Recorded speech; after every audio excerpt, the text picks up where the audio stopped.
All right, so get this. We got this excerpt from Julius Caesar. Rise, conquests, and Gallic wars, and, we really want to understand the man. Yeah. Not just the salad guy, not just the Shakespearean drama, Right. the real Julius Caesar. Yeah. And on this deep dive, we're going to go beyond the surface to uncover those details and paint a vivid picture of this legend. Absolutely. So did you know Caesar was once kidnapped by pirates and demanded they raise his ransom? Let's dive in. It is a fascinating story, and yes, you're right, it does reveal a lot about Caesar's character. But to fully understand his audacity, we need to start at the beginning. Okay. Caesar was born in 100 BC into a world of, political intrigue and power struggles. So let's go back to Caesar's early years. Imagine this. You're 16, your dad dies, and suddenly you're thrust into family leadership. Talk about pressure. Absolutely, and that's not all. His uncle, Gaius Marius, a renowned general who, revolutionized the Roman legions, played a huge role in shaping Caesar's path. So Marius is like the OG Roman general, setting the stage for Caesar's own military ambitions. Exactly. Marius's influence exposed Caesar to military strategy, leadership at a young age. And then there's the civil war between Marius and Sulla, where Caesar shows his loyalty by marrying Cornelia, the daughter of a Marius ally, right in the middle of all the chaos. Now that's a bold move. Marrying the daughter of your uncle's political rival. This guy wasn't afraid of taking risks. Not at all. But this decision has serious consequences. Oh. Sulla wins the civil war, becomes dictator. Wow. And Caesar, because of his ties to Marius, is forced into exile. Can you imagine the impact this must have had on him? I bet it fueled his ambition, his need to prove himself. Maybe even some resentment toward the system. You're spot on. This exile wasn't just hiding, it was a crucible. Oh, yeah. Instead of laying low, he joins the Roman army in Turkey, diving headfirst into the action. Wow. And that's where his leadership potential really shines. He rises through the ranks, even earning the civic crown for saving a fellow soldier's life in battle. Wait, hold on. He wins a medal for bravery. This guy was the real deal. So what happens when Sulla dies and Caesar returns to Rome? He just strolls back in and takes over. Not quite. Remember, Sulla had confiscated his family's fortune. Right. Caesar comes back to Rome essentially broke, Out. having to claw his way back up the social ladder. Man, talk about adding insult to injury. Right. But we know Caesar, right? He's not one to just sit around and sulk. So how does he rebuild his life? He becomes a lawyer, a skilled orator, and gradually regains his family's standing. But his ambitions stretched far beyond just restoring his family name. Of course. He sets his sights on political power. So how does he make that happen? Does he start campaigning, shaking hands, kissing babies? Caesar was a master strategist, even in politics. He orchestrates his election as Pontifex Maximus. Pontifex Maximus. What's that, some kind of high priest? Why was that such a big deal for Caesar? Think of it as the Pope of ancient Rome. Oh, wow. The Pontifex Maximus was responsible for overseeing all religious affairs and interpreting the will of the gods. It gave Caesar a direct line to the people, bolstering his legitimacy, his authority in Roman society. Right. This wasn't just a title, it was a power move. So he's playing the long game here, building his reputation, consolidating his power. He's not just a military man, he's a political mastermind. Exactly. And his next move is even more brilliant. What's that? He forms an alliance with Marcus Licinius Crassus, the wealthiest man in Rome. Oh. Crassus needed political influence, Caesar needed funding.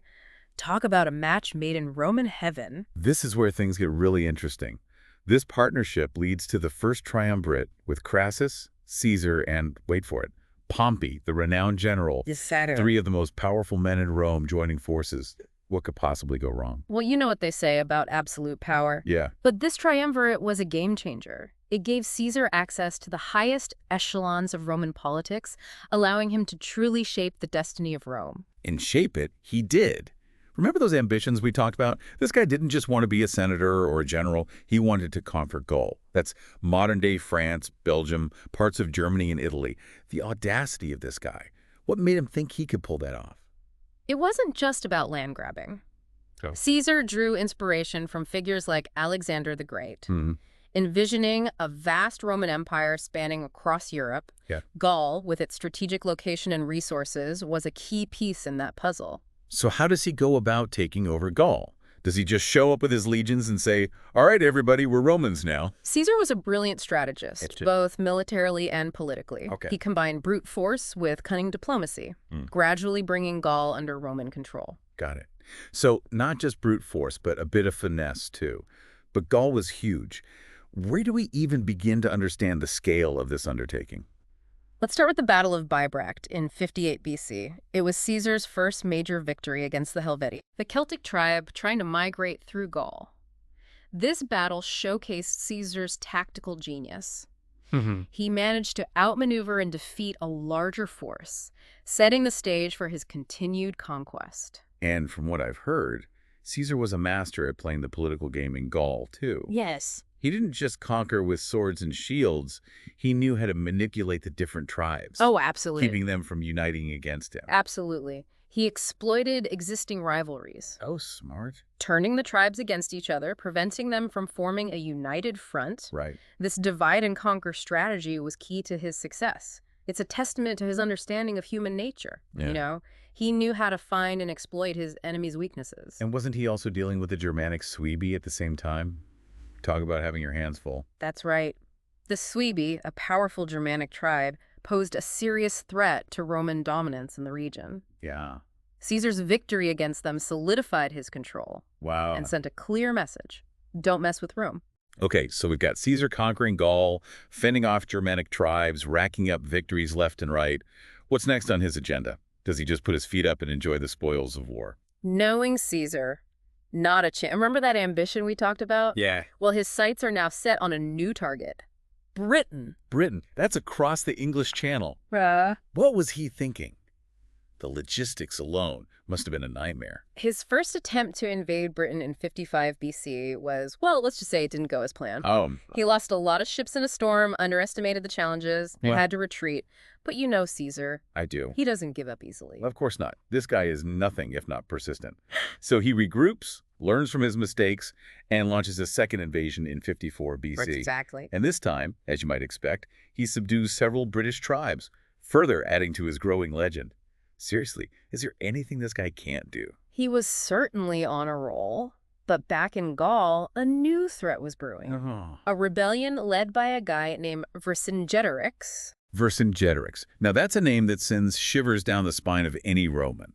This wasn't just some minor uprising. This was a full-blown challenge to Caesar's authority. Exactly. Vercingetorix was a skilled and charismatic leader who managed to do what no one else could: unite the Gallic tribes against Roman rule. How? This wasn't just a military threat. It was a direct challenge to Caesar's control and the stability he'd worked so hard to establish.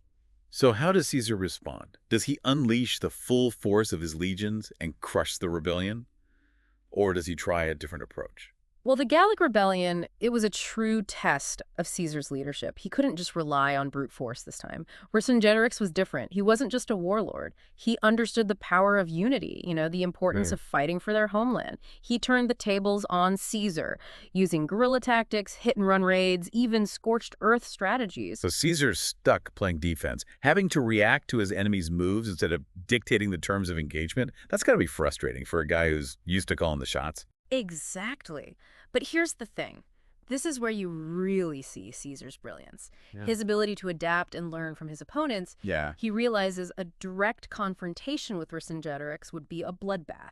Right. So he changes his strategy. Interesting. He focuses on securing key strongholds, cutting off supply lines, essentially trying to starve the rebellion into submission. A war of attrition, then. Yeah. Outsmarting his enemy instead of just trying to overpower them. Precisely. He also utilizes psychological warfare, using his reputation for ruthlessness to his advantage, intimidate and demoralize the Gallic tribes. Right. He knew that fear could be a powerful weapon, and he wasn't afraid to wield it. But Vercingetorix wasn't giving up that easily, right? He kept the rebellion alive, rallying his people, inspiring them to fight for their freedom. This wasn't just about territory anymore. It was about the very soul of Gaul. And this clash of wills, this battle for the fate of Gaul, culminates in the Siege of Alesia. Okay. It's one of the most famous sieges in history. Vercingetorix and his forces were trapped within the fortified city of Alesia, surrounded by Caesar's legions. Okay, stop right there. I can already picture this. A desperate last stand, a city under siege. It's like something out of a movie. It was a pivotal moment. Caesar constructs this incredible double fortification. Wow. An inner ring to lay siege to Alesia, and an outer ring to defend against a massive Gallic relief force that was trying to break the siege. Oh, wow. Imagine the scale of this thing. Thousands of Roman soldiers building miles of fortifications, all while under constant threat from both inside and outside the city walls. Talk about pressure. Fighting a war on two fronts like that must have been insane. What was the outcome of all The this? siege of Alesia was brutal, a fight to the death. Yeah, Both sides knew that the fate of Gaul was on the line. right. The Gallic relief force, there was everything they've got at the Romans trying to break through and save the city. So it's a double whammy for Caesar. He's battling two armies at once. How does he pull this off? Caesar's strategic brilliance was on full display. He had to carefully manage his resources, anticipate his enemies' moves, and react with, lightning speed. The tension must have been unbearable. Both sides pushed to the brink. And in the end, who comes out on top? Does Vercingetorix manage to hold out against Caesar's legions? After a series of intense battles, Caesar achieved a decisive victory. Wow. The Gallic relief force was routed, Yeah. and Vercingetorix, realizing the fight was lost, surrendered to Caesar. Wow, what a moment. The rebellion is crushed. Vercingetorix is captured. It's complete victory for Caesar. But what happens to Vercingetorix? Does Caesar show him mercy? Caesar spared his life initially, Okay. but kept him imprisoned for 6 years. As a symbol of Rome's dominance over Gaul. Right. He was later paraded through the streets of Rome during Caesar's triumph and then executed. That's a tragic end for a leader who fought so hard for his people. But what does this victory mean for Caesar? How does it change his standing back in Rome? This was a turning point for Caesar. Conquering Gaul, defeating Vercingetorix, it made him a legend. His military achievements were celebrated throughout Rome. Wow. His popularity soared. Right. He was now the most powerful man in Rome, with a loyal army and a reputation for, ruthlessness and brilliance. So he goes from a successful general to the most powerful man in Rome. Yeah. It's like he leveled up in the game of Roman politics. You could say that.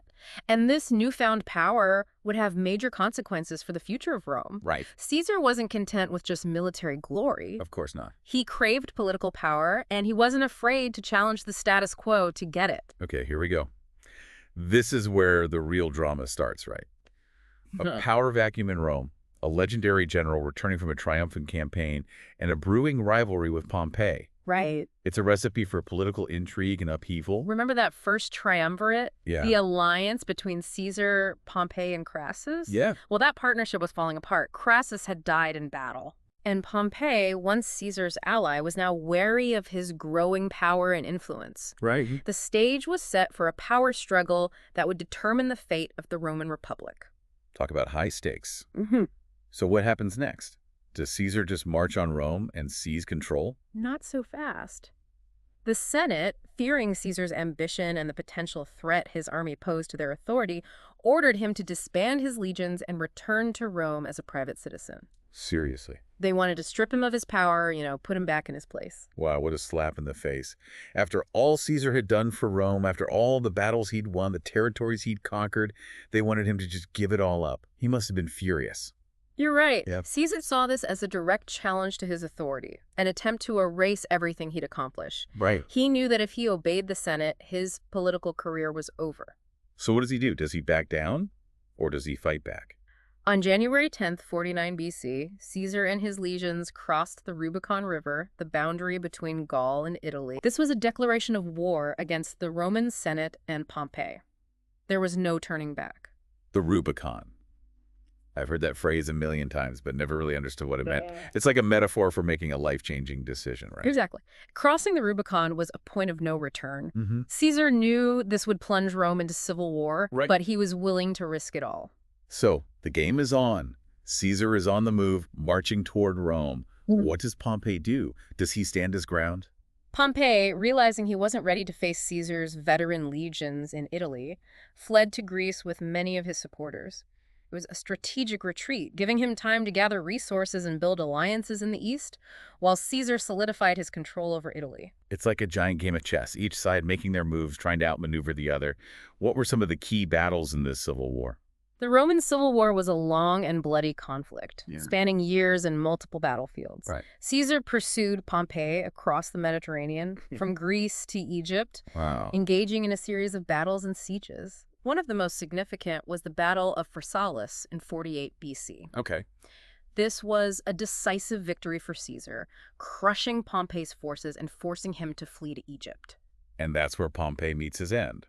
Right. Mhm. Assassinated in Egypt. Yes, That must have been a huge turning point in the war. it was. Caesar, upon hearing of Pompey's death, was said to be saddened. Absolutely. He understood the gravity of the situation. He Yeah. was now the undisputed master of Rome, but at a tremendous cost.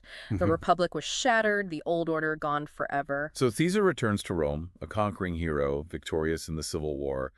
What happens next? Does he just declare himself emperor and call it a day? Caesar was appointed dictator for life, Okay. but he never took the title of emperor. Interesting. He focused on stabilizing Rome, initiating a series of reforms, granting citizenship to people in Roman territories, reforming the calendar, and starting huge building projects. So he's trying to rebuild Rome in his own image, creating a more efficient and centralized system of governance. Essentially, yes. But his reforms and his growing power made a lot of enemies in the Senate. Right. They saw him as a tyrant, a threat to the traditional values of the Republic. Yeah. They feared he was dismantling the very foundations of Roman society. And this fear, this resentment towards Caesar's power leads to, well, we all know how the story ends, the Ides of March. On March 15, 44 BC, a group of senators led by Marcus Junius Brutus and Gaius Cassius Longinus assassinated Caesar in the Roman Senate. Wow. They believed they were saving the Republic from tyranny. Right. But their actions would ultimately lead to the rise of the Roman Empire and the end of the Republic they were trying to protect. What a dramatic ending to a truly remarkable life. Caesar's story is full of twists and turns, triumphs and tragedies. It's a reminder that even the most powerful and ambitious individuals are not invincible. Caesar's legacy is complex and multifaceted. Right. He was a brilliant military strategist, a shrewd politician, and a charismatic leader who left an undeniable mark on history. But he was also ruthless, ambitious, and willing to break the rules to achieve his goals. Right. His actions ultimately led to the downfall of the Roman Republic and the rise of the empire. It makes you wonder, what would have happened if Caesar hadn't been assassinated? Would the Roman Republic have survived? Or was its fate already sealed? Welcome back. So we're wrapping up our deep dive into the life and times of Julius Caesar. And when we left off, Caesar had been assassinated on the Ides of March, leaving the fate of Rome hanging in the balance. Yeah. It's a moment that echoes through history, don't you think? Absolutely, and it raises so many questions. Did those senators who killed Caesar really think they were saving the Republic? Or did their actions just pave the way for, well, more chaos and ultimately the rise of the Roman Empire? Okay, so Caesar's gone. What happens next? Who fills this power vacuum? Is there just this mad scramble for control?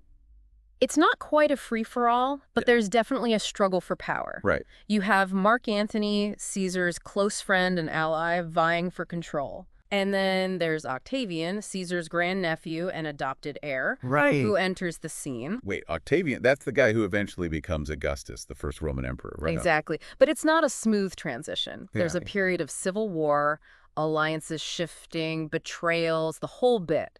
Wow. Eventually, Octavian emerges victorious, defeating Mark Antony and Cleopatra in the Battle of Actium. So the kid gloves come off, and it's back to all-out war for control of Rome. Right. And in the end, it's Caesar's heir who comes out on top.